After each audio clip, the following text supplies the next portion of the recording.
You know what this is, don't you? This is voodoo. Nonsensical research and experimentation. Witchcraft. You don't believe this, do you? The cult is full of superstition and mysticism. We're scientists. All this talk of scientific explanation. It's sinful, that's what it is. It's your imagination, I think. My imagination. It's not, I tell you. Here, I know what it is. It's here. Probably Cursed. Welcome, Probably Cursed listeners, to episode 17 of the Probably Cursed podcast. For today's episode, Sheryl tells us about sleep paralysis demons. But before that, we talk about a nude carjacking alien abductee, how your dog can catch werewolf syndrome, and a family that was assigned a haunted council home. This is your host, Chris. And I'm Sheryl. So as we do at the start of every episode, we will calibrate our Lord Carnarvon Cursometer, the amazing device that helps us determine the cursedness of all things. And we feed it 3 news stories from recent articles we find online: the quirky, the weird, the strange. And our cursometer will tell us exactly how cursed they are on a rating of 7 different levels of cursedness. I will feed in the first news story here. The title of this article is Florida Man Claims Alien Abduction After Nude Carjacking Attempt with Knife.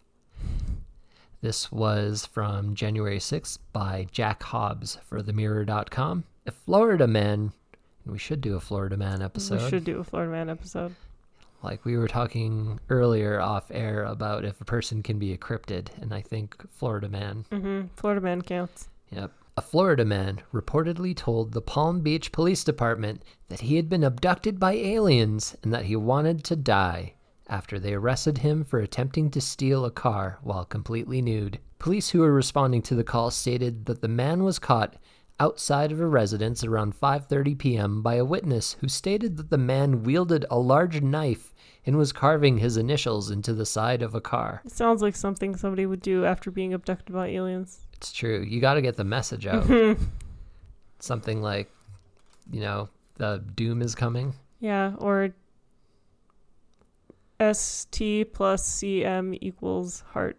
Exactly. Yes. Deputies added that in addition to his initials, he also carved several pictures and symbols on the vehicle's exterior, which I was not able to find pictures of, which is a little disappointing. Yeah. It's a bummer. Yeah. The owner of the car, who reportedly knew the man, said that when he came out, the man demanded the keys to the vehicle while threatening him with his knife. When the victim attempted to retreat, he followed him, prompting the man to make a break for his home, where he was able to shut and lock his door. When they were unable to enter the home, he went back to disfiguring the car and even punctured the tires, which is just insult to injury. Yeah. Police who arrived at the scene shortly after found the man completely naked in the driveway. The owner of the car later told deputies that he had never seen the man act this way. The man was booked into jail on counts of attempted carjacking with a weapon and criminal mischief over $1,000. During an appearance in court on Friday, a judge signed an order for the man to be placed under house arrest and ordered that he undergo a mental health evaluation before being released from custody. This is going to be like that story of the car with the 3 naked people that happened here in Alberta where they drank tea they shouldn't have been drinking. Oh, right. Yeah. I thought you were going to talk about the one from South Korea where that lady came out and saw a man fully on making love with her pink car. Oh, I mean, that is also accurate, but this feels more like the people from near us that... Yeah, that whole story was weird. The whole story is weird. They drank some tea that had hallucinogenic effects. Which is what they claimed. Yes, and ended up stealing a car and a few people and drove around naked. Yep. I think they thought the world was ending. Yes, that's correct. Which, I don't know if your car is going to get you away from the world. No, I 100% think that's what this is. The guy drank the accidental tea. He's probably donated to the food bank and he was next. Right. Sheryl will feed in the second news story to the cursometer. This is an article titled UK Warning Over Dog Treats Linked to Werewolf Syndrome. This is from July 15th by Neil Shaw for the bristolpost.co.uk. The Food Standards Agency is advising dog owners to not feed their pets a list of dog treats from China, following concerns of a possible link to serious behavioral changes, which have been now called werewolf syndrome. Ooh. Freddie didn't even move. No. Symptoms include panic attacks, aggressions, spasms, epileptic fits, and in some cases, death. Wait, so how is that werewolf syndrome? Like, the aggression, okay, sure, but the rest of that just doesn't fit. Well, you know how werewolves just straight up and die on you. Just pitch right over after their heart stops. That's right. The head of incidents at the Food Standard Agency said, while there is no confirmed distribution of affected products to the UK, there is a possibility that some consumers may have purchased these online from international sellers. Amazon. Yeah. No unsafe dog chews have been identified, but based on the international investigations so far, we are advising dog owners to avoid feeding the affected chews to dogs as a precaution. There is no evidence to suggest that these products may pose a risk to human health. Okay, first of all, don't order your dog treats off Temu or AliExpress. Yeah. Just don't. And don't eat your dog treats. Yeah. Those are for your good boy or good girl. I mean, we have, I will admit, in my childhood, I did eat some carob dog treats that kind of looked like chocolates, but I learned that they taste nothing like chocolate and was severely disappointed, so. I tried one of Freddie's dehydrated chickens that we yeah. picked up in Montana. Tasty. Yeah, okay, good. Yep. Sweet chicken. Sweet honey glazed chicken with all the water taken out. Oh, nice. I mean, but that wasn't from China. Those were made in the United States. That's true. Yeah. Who knows what's in there? That's right. Bird flu these days, but this was last summer. Yeah. It was probably just bird cold. So that was our second story. It's Chris's turn to feed in our third story. The story I have is titled Family Terrified by Paranormal Activity and Beg Counsel for New Home After Objects Fly Around.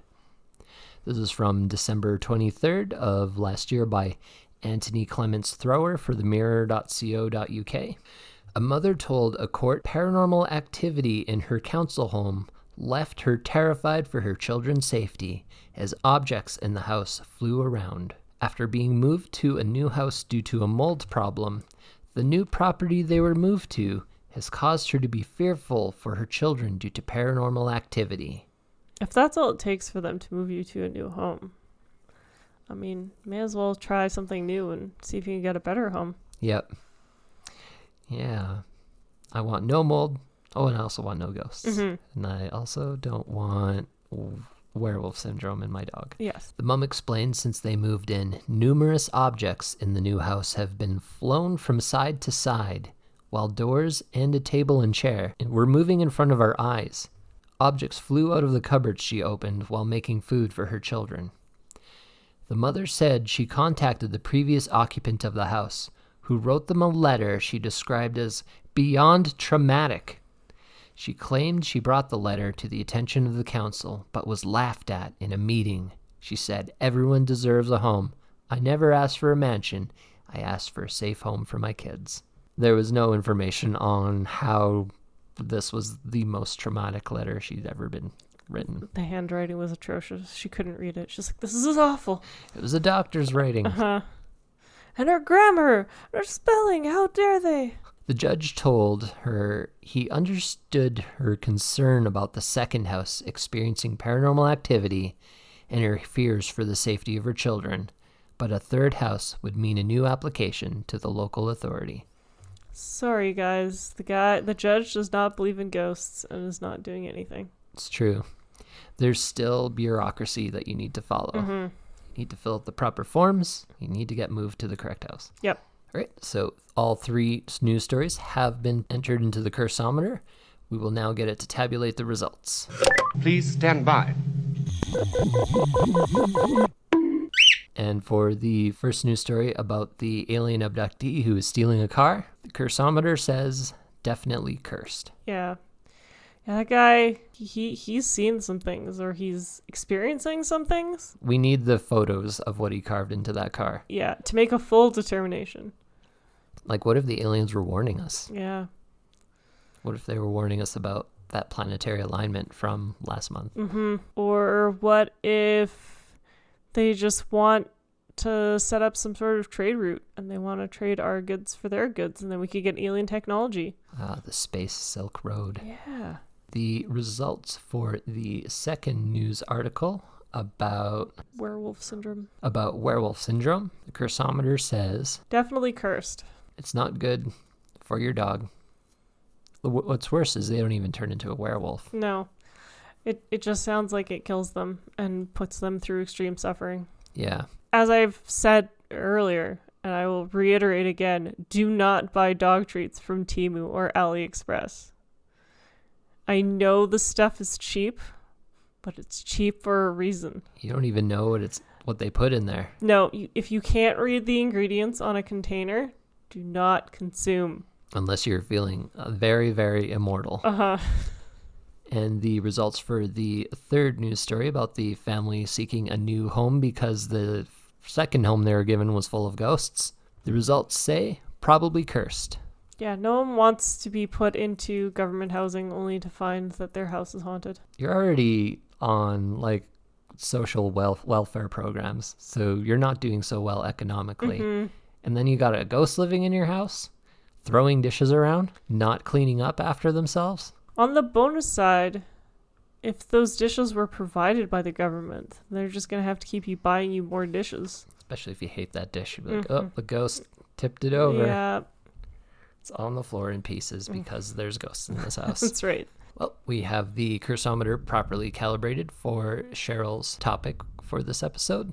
Before we move on to that, we're going to head over to the Probably Cursed Museum and Gift Shop for today's artifact. Today we introduce Artifact 17 into what we affectionately call the Probably Cursed Museum and Gift Shop, a collection of cursed-looking items we have curated during our travels to thrift shops, antique stores, and estate sales. Every month we put one up from our collection for sale. Artifact 17 is a clay piggy bank sculpture of a small girl holding a kitten. We originally picked up this item from a thrift shop due to its striking appearance. Its outfit is white and crimson the crimson paint is cracking. The girl has a vacant expression on its face, which makes it look even more unnerving with its all-black eyes. It's a black-eyed child. Yep. No other way of describing it. It's literally a creepy black-eyed child. Yep. The girl has all black eyes like the supernatural tales of the black-eyed children. Mm-hmm. Which, if you're unfamiliar with black-eyed children, they look exactly like the name describes. We might do an episode on them eventually. Who knows? Yep. They don't seem quite human, and they seem a bit unhuman. They'll knock on your door and window and insist they get inside, and people who have encountered them feel an overwhelming sense of dread with the black-eyed children. Yeah. Sheryl was able to track down this artifact's origin to likely be from the 1970s, made by the Universal Statuary Company, a now defunct sculpture company that was sold in the 80s and has been passed around to various owners ever since. If you'd like to take a look or have it for your very own self, go to probablycursed.etsy.com to take a look. Your purchase helps fund our podcast and goes towards our future plan of having our very own physical, visitable museum. The item in question is also very fitting with the paranormal activity that has happened in our house as of late. A couple nights ago, I woke up at 4:30 in the morning to what sounded like a little girl giggling in my ear. Yeah, I wonder if it was Artifact 17. Could have been. I know last month we did an experiment with our previous item, but maybe we should have done it with this one. Yep, we can still do it. You can keep an eye on our social media to see if we also try to commune with the spirit attached to this item. Yeah, it was a little unnerving, and pretty much after that, I did not go back to sleep, so my night was done. We don't have children. No, we have 0 children in the house. We have a bird who sometimes cackles, but it does not sound like a little girl giggling. Yeah. Sounds like a parrot. Mm-hmm. And our dog does not sound like a little girl either. No. He's a big fella. I'm disappointed in him that he didn't try save me from the giggling girl ghost, but what can you do? He's getting a little bit lazy. Yeah. I'll have to punish him. Yeah, and earlier that same night, I swore I heard thunder in the middle of the night. Which, for those of you who don't know, we don't get thunder typically in the winter in Canada. In January. Yeah, no, it just doesn't happen. So to hear that, we actually went to go look up to see if there had been earthquake activity. Yeah, I thought it might have been an ice quake, Yeah. which is a thing that happens. Yep, couldn't find anything, so no clue what that is. Nope. Spooky night thunder. Mm-hmm. That takes us to the end of our Probably Cursed Museum and Gift Shop segment. We'll move on now to the main topic of today's episode.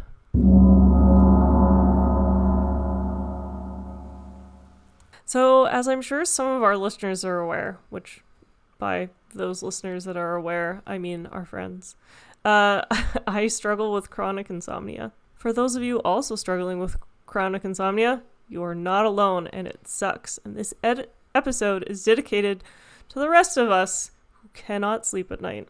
The ones who live in the darkness and don't sleep through it. So, today I want to discuss sleep paralysis creatures and monsters. From a movie monster to a Slavic goddess, and some random ones in between. Let's take a look at some literal nightmares. So to start, let's talk about our movie monster, and the creepy real-life origins of a dream-invading menace. Of course, I'm talking about Freddy Krueger. Yep. The namesake for our dog, Freddy. Aw, Freddy. He's passed out. He's invading people's dreams as we speak. It's very cute watching him bork and twitch in his sleep. Also wondering if that's a sleep paralysis demon. Dogs have their own sleep paralysis demon dogs. Mm-hmm. Anyway, if you haven't seen the Nightmare on Elm Street movies, I would recommend them. You're showing them all to me, bit by bit. Yep. I think we're about halfway through. Yeah, they're a good time. For those of you who don't know and maybe want to determine if it is the right movie for you, Freddy Krueger is a child killer who was burned to death, only to return as a ghost to seek revenge for murder by killing the oldest child of the people who killed him. Oh, the eldest child. Yeah, it wavers back and forth, but it did start as being the eldest child of... I didn't know that. Yeah. I thought he was just sort of...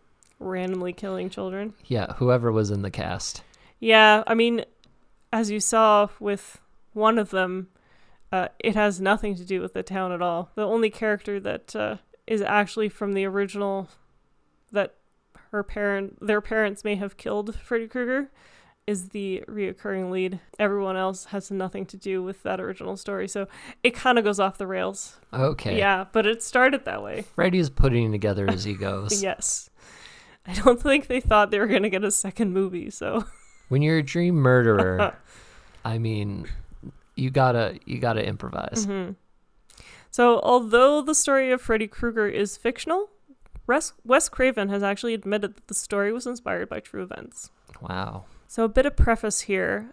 I don't know what I was expecting when I wrote up the part about the true story behind Freddy Krueger. I think originally I was hoping it was going to be entertaining, but it's actually very sad. So, I apologize in advance. If you don't want to hear this part, maybe skip ahead 5 minutes-ish. I don't think you need to apologize if Wes Craven already turned it into entertainment. You'll see what I'm talking about. Okay. Yeah, maybe skip ahead about 5 minutes and it should get through what I'm talking about. So a decade before Nightmare on Elm Street hit theaters, a young boy died after confessing to his parents that he was worried he was going to be attacked in his dreams and never wake up. The boy had immigrated to the United States with his family after escaping the killing fields of Cambodia. One moment as the ambulance passes. Fire truck. Someone just got killed in their dream. Yeah. Freddy, what did you do? So for context, the killing fields were following the end of the Vietnam War.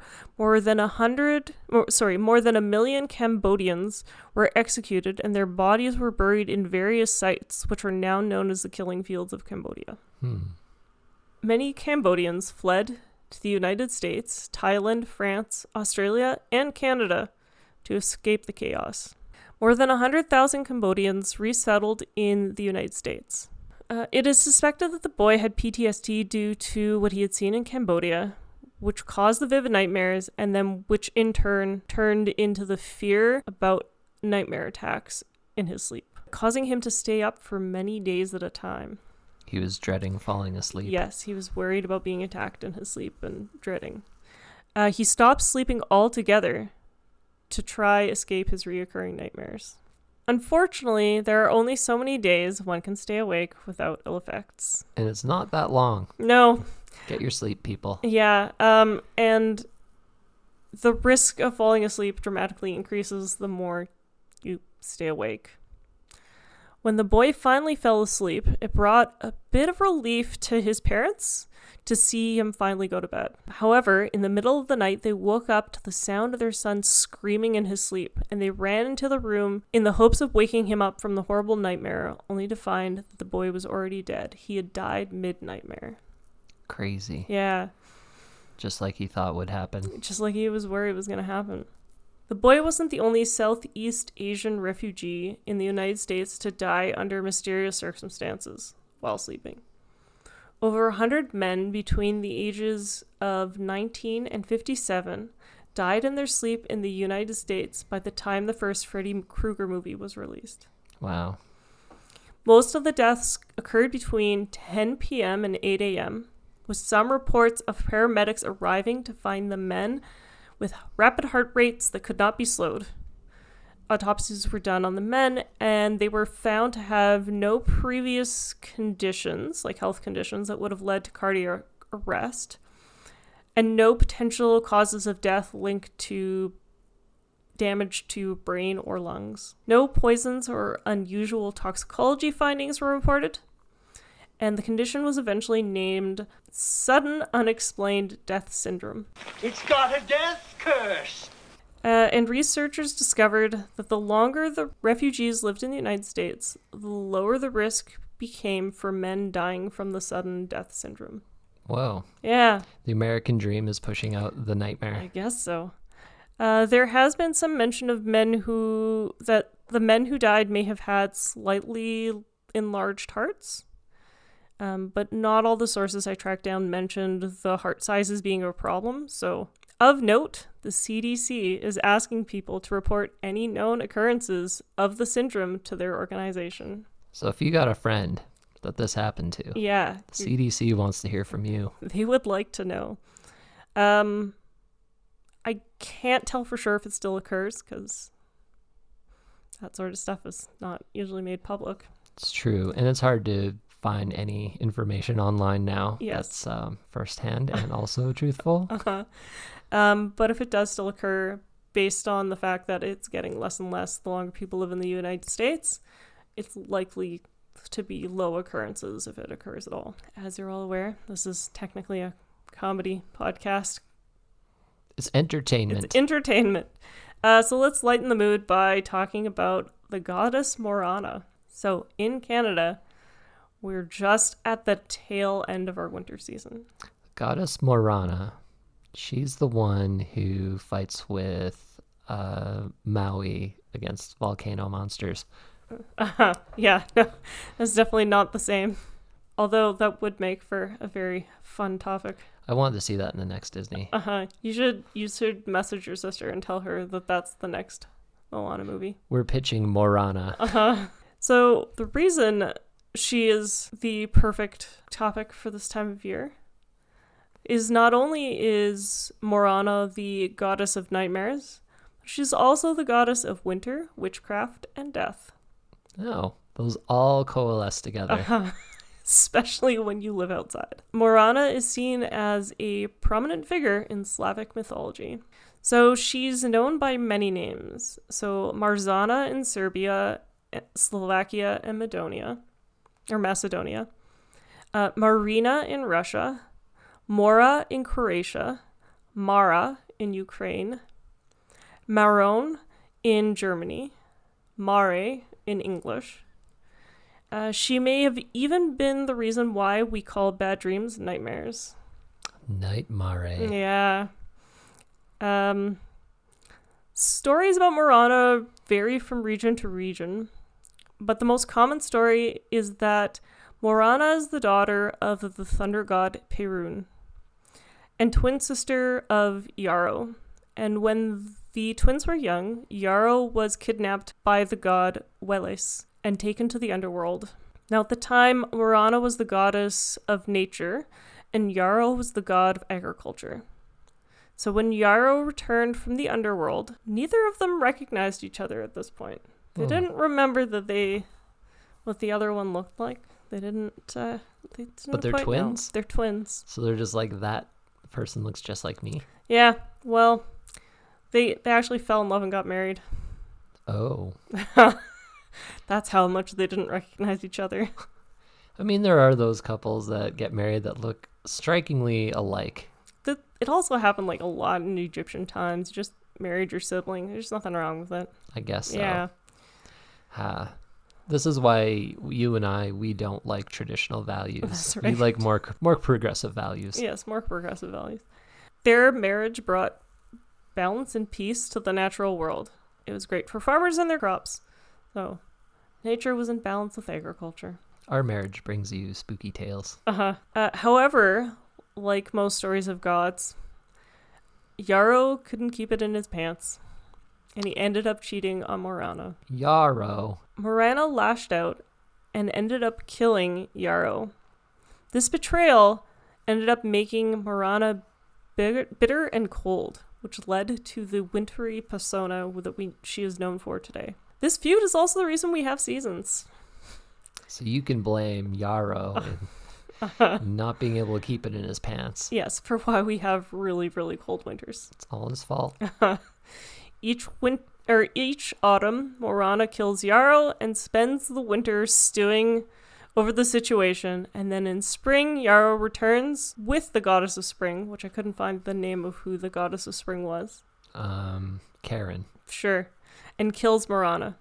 So that's why neither Morana or Yarrow can exist at the same time. They're just bitter exes. Yeah. They can't move on. They kill each other year after year for the rest of eternity. To add insult to injury, the death of Morana is celebrated every year on the spring equinox, and is a popular festival in Poland, where an effigy of Morana is either drowned or burned as a way to celebrate the end of winter. Wow. Yeah. You get cheated on, and then people celebrate your death. Yes. She's an unfortunate lady. Yeah. Goddess. Yeah. I don't know. Seems very unfair. At this point, some of you might be asking, well, what does this have to do with nightmares and sleep problems? Well, it's been said... Nightmare. Yes. It's been said that Morana has control over nightmares and could enter the dreams of mortals, often bringing illness or even death to those who slept for too long. So don't sleep in, guys. Oh. Yeah. Maybe that was something Yarrow also did. He would just sleep until noon and Yes. wouldn't do any chores because he was asleep all the time. Yeah. Now she just gets angry anytime anyone sleeps past like 8 hours. She's going to bust her way into your dreams Yeah. and wake you up. Yeah. Make sure you do the vacuuming. Normally, Morana is depicted as a woman who sits or rides on the chest of her victims to conjure nightmares. So like a succubi. Yeah. She also causes sleep paralysis and drinks the blood of men. Okay. Yeah. Like a vampire. Yeah, just men. Succubi. Yep. Morana can affect both humans and animals and take on the guise of an animal, commonly the form of a cat or a horse. She has been observed in some stories to be even a tuft of hair that strangles its victim.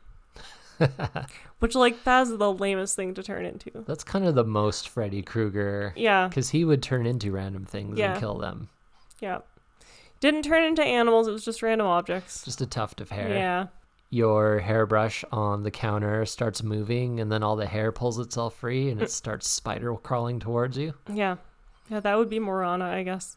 It is also claimed that she would enter the dreams of men and torture them with saucy and seductive dreams, only to share those same explicit dreams with their sleeping partner, their partner or spouse that is sleeping next to them at the same time. Oh. Yeah, so No private dreams. your private dreams, your sexy private dreams are being shared with your partner. It's not a good time. I've had exes in the past who get angry at me because something happened in their dreams, Yeah. and I wish I could have told them it was Morana. Yes. It wasn't me. That's right. I'll message those people out of the blue now. You'll just send them this episode link. You'll be like, look. Remember that dream you had that made you very angry? It was Morana. Mm-hmm. I found also some references to Morana being a demon who is formed of the souls of the dead, but could also be formed by the souls of living women who were never married. Which, That's my sister. yeah, it sounds a little bit, I don't know, Christian influences maybe? Yep. Unmarried women are the devil? It's funny, like, how much misfortune befalls a woman who just doesn't get married. Yeah. They become demons or part of the body of a demon. Yeah, so thank you for saving me from being a part of Morana's birth into the world. I'm not sure how that You're works. welcome. Yeah. In all honesty, though, like, just leave all the single and loving it ladies alone. Yep. They have every right to... They got hobbies. Yeah. They have the right to do whatever they want. Either way, Morana is described as a pale woman with black or light blonde hair, carrying a sickle or a scythe, and can be either a beautiful woman or a demonic creature with claws and fangs. Depends how she's feeling that Yeah. day. She's feeling fancy. Yeah, I was going to say, she likes to shake things up a bit. She's not one-dimensional. Which, that's most of the information I could find. But it's also a good segue to talk about some other of my favorite sleep paralysis creatures from around the world. There are so many to pick from. And I could only pick a few, but I tried to pick the most interesting ones. Okay. So, The hits, the top tens. yes. And before anyone starts to complain about what about the old hag, why didn't you mention the succubus, although Chris did? You're welcome. Yes. These entities are so popular. There are so many stories that maybe at some point we might decide to do an episode on them separately. There's enough there Yeah. to be its own episode. There's definitely, especially old hag stories. Yeah. Yeah. So, because I don't want this episode to take forever. And also, I don't want the episode to take 24 hours worth of research for me to put this all together. So this will be part of a series of sleep paralysis demons. It might. I had a boat theme going on, but I've kind of kiboshed that for now, just so that we don't get too many boats in the row. Yeah, oh yeah. But Message us if you want more boat episodes. boat episodes. Or Dream Demon episodes. That's right. I'll get into these stories when I feel like it, so don't judge me. Anyway, I digress. On to my other favorite stories. So, in Kashmiri mythology, there is an invisible creature known as a Rosh. Everyone has a Rosh in their house, but the Rosh only attacks you if your house has not been cleaned. Uh-oh. I didn't do all my chores today. I haven't done them in like 3 weeks. It has also been noted to torment people and who take pleasure in other people's misfortune. Oh, okay. Yeah. So no Schadenfreude. No. There's also a spirit from Arabian folklore called Mukthi, who appears as a man with a golden fez. Just a regular guy Just in a golden regular fez. guy, yeah. And he shows up to torment women who are tired or suffer. Have you seen this man with the golden fez? Uh-huh. Yeah, so women who are tired or who are suffering and stops them from moving. I don't know why he's picking on these poor women. Probably single women too. It is believed that if you break free from Mokthi's grasp and steal his golden fez, he will grant you one wish. Just to get it back. Yes, but he's also likely to visit you more frequently. But at least when he visits you more frequently, it's in a less harmful way. He's not going to attack you again. So this creates more opportunity for you to steal his fez and get another wish. Yes, that's correct. Okay. The But- infinite wishes. But I don't know if that point, like once you've stole his fez, he's like, yeah, we're friends now. And he doesn't even try anymore. Yep. Like, he just shows up to be like, hey, how's it going? You bested me. And he just wants to be friends. Yeah, he he just wants sees to be you as an friends. equal. Yeah. But what if you let him down and you wish for him not to come back? Ooh, I don't know. Didn't look into that. Probably just breaks down in tears. Mm-hmm. And ladies, don't worry. There's actually a way to protect yourself from Mukti. All you need is to put your husband's hat near your pillow when you sleep, and it will protect you from his visit. So just sleep with your hat next to me. Imagine the first person who figured that out. Yeah. And did you know like they didn't show up? Or did you put it on the pillow in the middle of the night? You saw him enter the room and he's like, there's a hat on the pillow. Turns around and leaves. Yeah, never mind. I don't know. Or is it just like the correlation versus causation effect where like somebody was like, I've been sleeping with my husband's hat next to me, and everyone else in the town is like, I've been terrorized by this creature in a golden fez that keeps trying to bother me. And she's like, but I have my husband's hat next to me. That's gotta be why I don't see him. There are also similar tales from Sardinia in Italy. You guys are gonna have to bear with me here, but the name of this demonic creature is the Ammutadori, and it sits on the chest of its victim to suffocate them, and it has been reported to tear at the victim's skin with its nail. This might also be a cat. Yes. Leaving scratches and bruises for people to find in the morning, which I've definitely woken up and found strange bruises. You were visited by a matadori? I guess so. In some areas of Sardinia, the Amatadori is adorned with 7 red hats or caps. And if the victim manages to steal one of the red hats, they will find their way to a hidden treasure when they wake up. Wow. Yeah. I wonder why there's so much hat-related fortune. I have no idea. But it's maybe because dreams come from the head, and the idea is that if you, steal one of the hats, your head is protected? Maybe. I have no idea. We're going to have to test this out. If we ever go to Italy and we see a weird creature sitting on our chests with 7 hats. Yep. It's got to be Sardinia. Oh, Sardinia. Yeah, Sardinia in Italy. We'll find a reason to go to Sardinia. Yeah. And the final one that made this list that I feel a lot of pet owners can relate to is Pesanta from Catalonia. So Pesanta is an enormous black dog, looking at Freddy, sometimes described as a cat. It is a cat or a dog. Yeah. You know, they all look alike. It's just an enormous black thing with ears. That sneaks into people's houses through the keyholes of their door. I'm glad our keyhole doesn't extend into the inside of the house. And lies down on the chest of its victim. The pinned victim, will have horrible nightmares and describe feeling crushed, making it difficult to breathe while they're sleeping. Bad dog. Yeah. Bad cat. Is it wearing a hat? No. Although I feel like they should all be wearing hats. The Pesanta is described as a black hairy creature with steel paws, but the steel paws have holes in them so that the creature is unable to grab things or pick things up. Oh, it just falls right through its hands? Yep.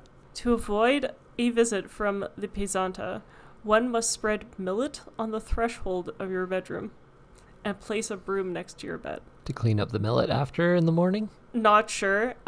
My thought was Freddy is really afraid of our broom, so... Oh yeah, our dog's afraid of the broom. And he's mostly black, so... If his toy rolls into the kitchen and it rests against the broom, he can't approach the toy. Yeah, so that was kind of my thought, was that if it is a large dog, it's afraid of brooms. He is a sleep paralysis dog. He is. He just doesn't lie on our chests. Yeah.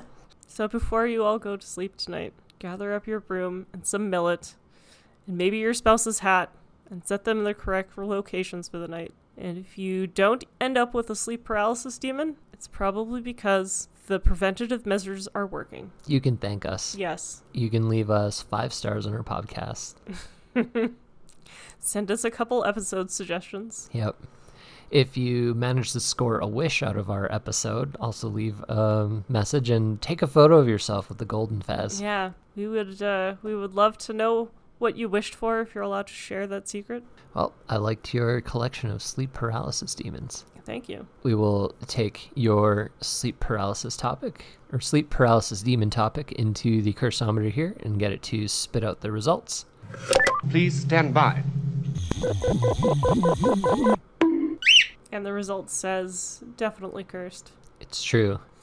Even if sleep paralysis demons aren't a thing, not sleeping is terrible. And if it is a thing, like, now you gotta knock off some stranger's hat. Yeah, or keep a broom next to your bed and sprinkle millet all over your floor. Just to go to sleep. Yeah, just feels very inconvenient. Yeah. And if you have relatives already doing this, I hope we explained a few things to you that you've always wondered about. Yeah, be like, why does my aunt keep bringing my uncle's hat to bed with her every night? You'll now know why. Or who is this strange man who keeps visiting my aunt after she won the lottery? That's right. Well, I very much enjoyed that story of sleep paralysis demons. I'm going to keep an eye out when I go to bed tonight. I'll have sleep with one eye open to see who comes visits. Hopefully it's not the giggling girl from the other night. Yeah, I don't think she was handing out any wishes, was she? No. Just laughing. Yeah. Don't come into our house and laugh at us in the middle of the night. Yeah, we wouldn't appreciate it. Well, that brings us to the end of today's episode. We will be back again next month on the 1st to bring you another topic. One I have yet to pick, but I bet it'll be good. I only choose things that I enjoy, so if you enjoy it, then you're just like me. If you skipped ahead for whatever reason from our last episode, you can now find us on Blue Sky. Yep, find us on Blue Sky. Also Tumblr, TikTok, Facebook, Instagram, unless by the time this airs, Facebook's been canceled out completely. And TikTok has been removed. Yeah, and yet TikTok's again. been deleted. Yeah. You can see us on the Blue Sky. You can also email suggestions for podcast episodes to probablycursedpodcast@gmail.com. Yep. And you can view the artifacts we release with every episode on probablycursed.etsy.com. If you also have a cursed object or artifact that you need to get off your hands, we will take it off your hands. Just send us an email and we will set all that up. Contact us through any of our socials if you're not comfortable giving your email address for reasons. Yep. Type in all caps. That way we know that it's urgent. That the doll is running at you with a pair of scissors and you need it out of your house now. Yep. And until next time, stay spooky, everyone.